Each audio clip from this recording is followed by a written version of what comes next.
মই অসমৰ মানুহ বুলি কওঁ ইয়াতে মূলসুঁতি আৰু জনগোষ্ঠীয় এই প্ৰশ্নটো যেতিয়াই আহে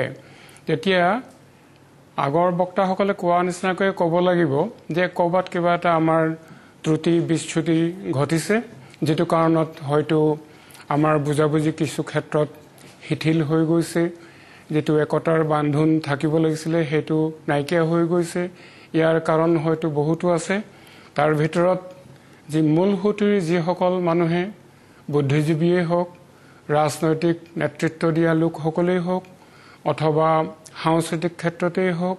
যিসকল লোকে নেতৃত্ব বহন কৰি আছিল তেখেতসকলে হয়তো জনগোষ্ঠীয় জনজাতিসকলৰ মাজৰ লোকসকলক সম্পূৰ্ণ সাৱটি ল'ব পৰা নাই ক'ৰবাত হয়তো দুই এজন ব্যতিক্ৰম থাকিব পাৰে যিসকল লোকে হেতু চেষ্টা নকৰা নহয় তথাপিও এটো ক'ব লাগিব যে বাস্তৱিকতে শ্ৰীমন্ত শংকৰদেৱে যেটো আদৰ্শ লৈ বৃহত্তৰ অসমীয়া জাতি গঠনৰ কাৰণে যিমানবিলাক পন্থা অৱলম্বন কৰিছিল সেইবিলাকৰ ক্ষেত্ৰত পিছৰ যুগৰ মানুহসকলে পিছৰ যুগৰ যিসকল লোক আছে এই ক্ষেত্ৰত বিভিন্ন ক্ষেত্ৰত এতিয়া ধৰ্মীয় ক্ষেত্ৰতেই হওক নৱবৈষ্ণৱ ক্ষেত্ৰতেই হওক সাংস্কৃতিক ক্ষেত্ৰতেই হওক সেই যেটো স্পিৰিট আছিল সেই যেটো অন্তঃপ্ৰবাহ সেইটো ধৰি ৰাখিব নোৱাৰিলে আৰু ক্ৰমে ক্ৰমে ৰাজনীতিয়ে বেছিকৈ প্ৰভাৱ পেলাব ধৰিছে মানুহৰ জীৱনত আৰু বিশেষকৈ 1991 চনৰ পিছৰ যিবোৰ অসমৰ পৰিস্থিতি হৈছে সেইবিলাকত দেখা যায় যে মানুহবিলাক বেছি বস্তুবাদী হৈছে ৰাজনীতিবিদ বেছি হৈ গৈছে ৰাজনীতিবিদবিলাক এনেকুৱা ধৰণৰ হৈছে যে তেওঁলোকে অন্যান্য যিসকল ব্যৱসায়ী যেনে ধৰণে চলিব বিচাৰে ঠিক তেনেকৈ কম সময়ৰ ভিতৰতে তেওঁলোকে সহকী হ'ব বিচাৰিছে জনতাৰ যেটো প্ৰয়োজন সেই প্ৰয়োজনখিনি যেন তেওঁলোকে পাহৰি গৈছে নিজক লৈ ব্যস্ত সেইকাৰণে ভাবো আমাৰ ইয়াত ৰাষ্ট্ৰনেতা ৰাষ্ট্ৰনায়কৰ অভাৱ হৈছে ৰাজনীতিবিদৰ প্ৰয়োভৰ ঘটিছে সেইকাৰণে এইবিলাক আমাৰ দ্বন্দ্ব হৈছে অৱশ্যে আমি ভাৰতবৰ্ষৰ এটা গণতান্ত্ৰিক দেশৰ মানুহ হিচাপে আজি যেটো হৈছে অৱশ্যে কিছু অতি বেছি হৈছে বুলি ভাবো পটকে হোৱা কাৰণে সেই কাৰণে কাৰ্বি আংলঙৰ মানুহখিনিও মই যিখিনি জানো ব্যক্তিগত হিচাপে কটন কলেজত থাকোতে মই বহুত কাৰ্বি ফ্ৰেণ্ড পাইছিলো মই 1969 ত কাৰ্বি গাঁও হাওৰা ঘাটৰ গাঁৱত এসপ্তাহ থাকি আহিছিলো মানুহবোৰ যথেষ্ট শান্তিপ্ৰিয় মানুহ আছিল সেই মানুহবিলাক যে আজি এনেকুৱা এটা পটভূমিত আহি পৰিলে এটোৰ কাৰণ বেলেগ বেলেগ হ'ব পাৰে মই আকৌ আপোনাৰ কাষলৈ যাম মই নুমল পাংগিং ডাঙৰীয়া মই আপোনাৰ কাষলৈ আহিছো আপুনি এগৰাকী অৱসৰপ্ৰাপ্ত যেহেতু বিষয়া আপুনি বিভিন্ন মানুহ লগ পায় আজি এগৰাকী অৱসৰপ্ৰাপ্ত বিষয়া হিচাপে আপুনি নিজৰ চিনাকিটো কি বুলি দি ভাল পায় এগৰাকী জনগোষ্ঠীয় লোক হিচাপে নে বৃহত্তৰ অসমীয়া জাতিৰ এজন অসমীয়া হিচাপে চাওক মই এলপি স্কুল পাছ কৰাৰ পিছতে মিচিং কমিটিৰ বাহিৰত শিক্ষা দীক্ষা গ্ৰহণ কৰিছিলোঁ আমি যি সময়ত শিক্ষা দীক্ষা গ্ৰহণ কৰিছিলোঁ সেই সময়ত আমি ভাবিবই পৰা নাছিলোঁ যে অসমীয়া আৰু ট্ৰাইবেলৰ ডিফাৰেন্স যে আছে 1958 আমি প্ৰথম যেতিয়া ৰেলৱেত মেট্ৰিক পাছ কৰি যেতিয়া ৰেলৱেত চাকৰি কৰিছোঁ হেডকোৱাৰ্টাৰত মালিগাঁৱত আমি গোটেই অসমীয়া হিচাপে লগ লাগি অনুষ্ঠান কৰিছিলোঁ মালিগাঁৱত পাণ্ডু মালিগাঁও গৃহণ মিলনী আমি ৰেলৱে এডমিনিষ্ট্ৰেশ্যনৰ লগ লাগি অসমীয়া মিডিয়ামৰ স্কুল লাগে বুলি ৰেলৱে ল'ব লাগে বুলি এইখন স্কুল খুলিছোঁ নামঘৰ খুলিছোঁ গোটেই এক হৈ পিনি খুলিছোঁ তেতিয়া আমাৰ কোনো চিন্তাই নাছিল এতিয়া আমি ভাবিবই নোৱাৰোঁ যে এই এনেকুৱা এটা যে পৰিস্থিতি হৈ যাব। ইয়াৰ যথেষ্ট কাৰণ আছে। এতিয়া আপোনালোকে স্বীকাৰ কৰিবই লাগিব, অসমৰ যিকেইটা জনজাতি মানুহ ট্ৰাইবেল আছে তেওঁলোক এতিয়াও বহুত বেকৱাৰ্ড। তাৰ কিছুমান কাৰণ আছে, যিবিলাক কাৰণৰ পৰিপ্ৰেক্ষিতত আজি এইটো উকমুকলি হৈছে। এইবিলাক ক'বলৈ গ'লে কাৰণসমূহ নিশালে মোৰ মতে আমি অলপ পিছলৈ গুচি যাব লাগিব। আহোম ৰাজত্বৰ 600 বছৰৰ পিছত যেতিয়া ব্ৰিটিছৰ শাসনলৈ গ'ল, তাৰ ঠিক 60 বছৰৰ পিছতেই আমাৰ এটা বেয়া যুগ এটা আহিছে বুলি মই ক'বলৈ বাধ্য হ'ম। অসমত 1885ৰ পৰা আছাম বন্ধু যিটো উলিয়াইছিলে, তাতে এটা বীজ সোমাই দিলে, ভাল মানুহ নিজ মানুহ তেনেকুৱা ধৰণৰ, আৰু এনেকুৱা আণ্ডাৰষ্টেণ্ডিং দিলে যে চৰকাৰী চাকৰিত সেইটোত সেই ভাল মানুহৰ ডেকা ল'ৰা ছোৱালীয়ে প্ৰিফাৰেঞ্চটো পাব আৰু সিহঁতকে বিচৰা হ'ল। গতিকে যিটো চাকৰি বাকৰি এইবিলাকত তেওঁলোকে পালে। ইভেন যি আহোমে 600 বছৰ ৰাজত্ব কৰিছিলে, তেওঁলোকে সেই লিষ্টত ভাল মানুহৰ লিষ্টত নপৰিলে, কোচ ভাল মানুহৰ লিষ্টত নপৰিলে। সেই বস্তুটো 1885ৰ পৰা 1948লৈকে সেই ভাল মানুহকেইটা ৰিজাৰ্ভেশ্যন ৰাখি তেওঁলোকে গোটেই উপভোগ কৰিলে, কোনো খাত নাই। স্বাধীনতা হ'ল, তাৰপিছত গোপীনাথ বৰদলৈৰ দিনত ভীম বৰদলৈৰ ইনিচিয়েশ্যনত ট্ৰাইবেল যিহেতুকে বেকৱাৰ্ড, তেওঁলোকৰ প্ৰটেকশ্যনৰ কাৰণে ট্ৰাইবেল বেল্ট এণ্ড ব্লক খোলা হ'ল। তাত এইটো দফা দিয়া হ'ল 1947লৈকে যিবিলাক নন ট্ৰাইবেল আছে, এই ট্ৰাইবেল এৰিয়াত তেওঁলোকে থাকিব পাৰিব, বাকী সোমাব নোৱাৰিব। চৰকাৰৰ এইটো ডিউটি আছিলে, কৰ্তব্য আছিলে, ট্ৰাইবেল বেল্ট এণ্ড ব্লকৰ মাটিবিলাক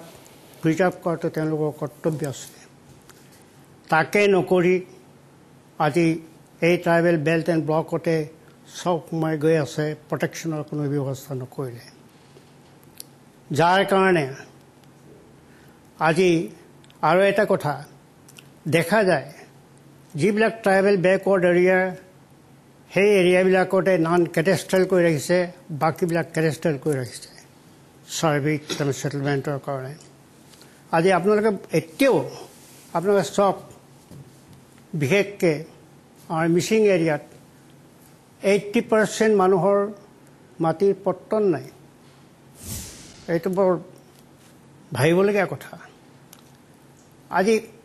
বেলেগ বেলেগ জেগাত অসমৰ চুকে কোণে ঘূৰি এইটোৱে মই অনুভৱ কৰিছোঁ, যিবিলাক ট্ৰাইবেল এৰিয়াৰ মানুহ তাত মাটিৰ পট্টন নাই।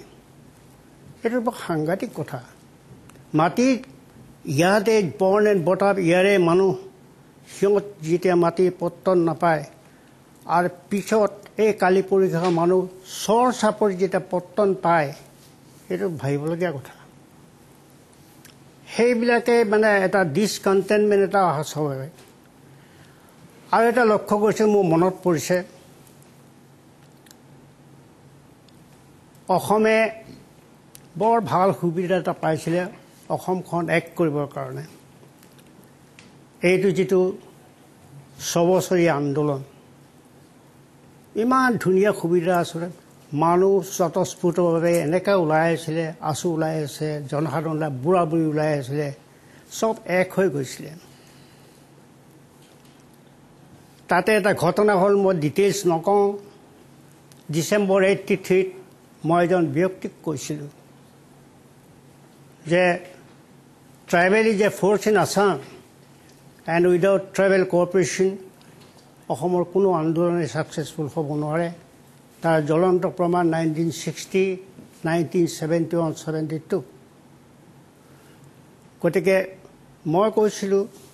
আপোনালোকে যিটো সংগ্ৰাম কৰিছে, সেই সংগ্ৰামটো কাৰ এগেইনষ্টে কৰিছে? আৰু তেওঁলোকে জানে যে ট্ৰাইবেল যে ফ'ৰ্চ ইন আছাম, গতিকে ট্ৰাইবেলক মেইন ষ্ট্ৰীমৰ পৰা ভাগ কৰিবৰ কাৰণে সিহঁতে ইনফিল্ট্ৰেট কৰি আছে। আৰু 83 সেইখিনি ইনফিল্ট্ৰেশ্যন ছাকচেছফুল হৈ গৈ আছে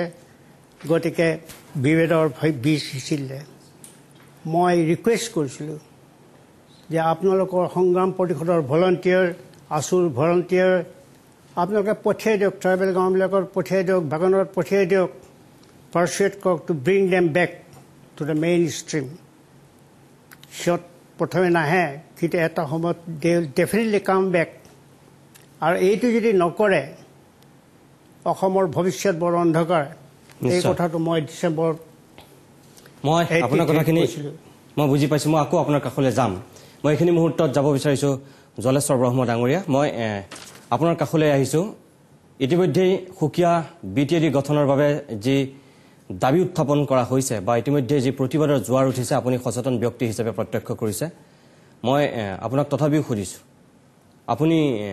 সেই যিটো সুকীয়া পৃথক ৰাজ্যৰ দাবী উত্থাপিত হৈছে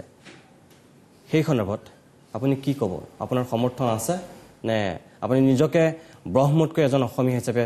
চিনাকি দি ভাল পায় নমস্কাৰ মই এইটো ক্ষেত্ৰত মানে ক'ব খুজিছোঁ আমি সকলোৱে চিন্তা কৰোঁ বা আমি কওঁ সমন্বয়ৰ কথা কিন্তু সমন্বয় বুলিলে আপুনি কি বুজাব বা আমি কি বুজোঁ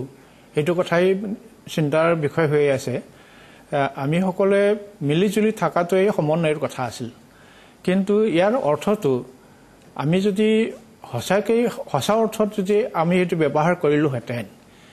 নিশ্চয় আমি সকলোৱে মিলিজুলি থকাটোৱেই বাঞ্ছনীয় আছিল বা সুবিধাজনক আছিল ভাগ ভাগ কৰিবলৈ গ'লে আমি যেনেকৈ দুৰ্গতিও হওঁ আৰু মানে সন্দেহজনক ভাৱাপন্ন এটা আমাৰ মাজতে আহে সেই কথা আমি সকলোৱে জানো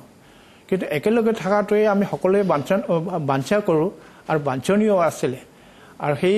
সেইকাৰণেই আমি সকলোৱে সমন্বয়ৰ কথা আমি আলোচনা কৰিছিলোঁ কিন্তু এতিয়া দেখিছোঁ যে চৰকাৰে কোনোপধ্যে এই সমন্বয়ৰ ব্যৱস্থাটো ৰাখিব খোজা নাই কিয়নো আজি দেখিছোঁ মানে বিভিন্ন ধৰণে বিভিন্ন জনজাতিসকলে নিজৰ নিজৰ স্বকীয় বৈশিষ্ট্যৰ কাৰণে পৰিচয়ৰ কাৰণে আগবাঢ়ি আহিছে আৰু তেওঁলোকে নিজে নিজে সুকীয়া ৰাজ্য দাবী কৰিবৰ কাৰণে ওলাই আহিছে মই কিন্তু সেইটোত আজি তেওঁলোকক মানে দোষাৰোপ কৰিব খোজা নাই কিয়নো চৰকাৰখনে এতিয়ালৈকে ভাবি উঠিব পৰা নাই যে বাস্তৱিকতে আমি কি কৰিবলৈ লৈছোঁ কিয়নো ইয়াৰ ফলত আমি বহুতো উদাহৰণ পাওঁ যে আমি গ্ৰেটাৰ অসমখন আজি দ্বিখণ্ডিত হৈ পেলাই নাগালেণ্ড গ'ল মেঘালয় গ'ল আৰু তেনেকৈ বিভিন্ন ধৰণৰ আমাৰ মাজৰ পৰা বিভিন্ন প্ৰান্ত এটা গঠন হ'ল আজি কৈছে হয় চৰকাৰখনে যে আমি আৰু পুনৰাই দ্বিখণ্ডিত কৰিব নোখোজোঁ আৰু নকৰোঁ কিন্তু হ'ব জানো এইটো ৰাইজৰ আশা আকাংক্ষা যিটো পৰিস্থিতি বৰ্তমান গা কৰি উঠিছে আৰু সেইটোত সকলোৱে দাবী কৰিছে নিজৰ স্বকীয় ব্যৱস্থাটো ৰাখিবৰ কাৰণে আজি তেলেংগানাৰ কথাই নহয় তেলেংগানাতে এতিয়া মাধ্যম হিচাপে আমি ক'ব পাৰোঁ হয় কিন্তু তাৰ আগতেও আমাৰ অসমৰ মানুহখিনিয়ে যথেষ্ট এই সম্পৰ্কে আন্দোলন কৰি আছিল অসমখন ডিভাইড আছাম 50-50 ধৰণৰ আলোচনা কেতিয়াবাৰে কৰি আহিছে তেতিয়াই যদি চৰকাৰখনে সদিচ্ছাৰে যদি আলোচনা মৰ্মে ইয়াৰ ব্যৱস্থা কৰিলেহেঁতেন ঠিকমতে ৰাখিলেহেঁতেন তেতিয়াহ'লে আজি যি অট'নমাছ কাউন্সিলবোৰ হৈছে সৰু সৰুকৈ কেইবাখনো হ'ল কিন্তু প্ৰশাসনে ঠিকমতে ব্যৱস্থা নোলোৱাৰ কাৰণে এই অৱস্থাটো মই আজি দেখিবলৈ পাইছোঁ মই বুজি পাইছোঁ মই আপোনালোকৰ কাষলৈ আকৌ আহিম এইখিনিতে অকণমান সময়ৰ বাবে বাণিজ্যিক বিৰতি লৈ লৈছোঁ বিৰতিৰ পিছতেই আমাৰ অভিমতৰ মাজলৈ আমি উভতি আহিম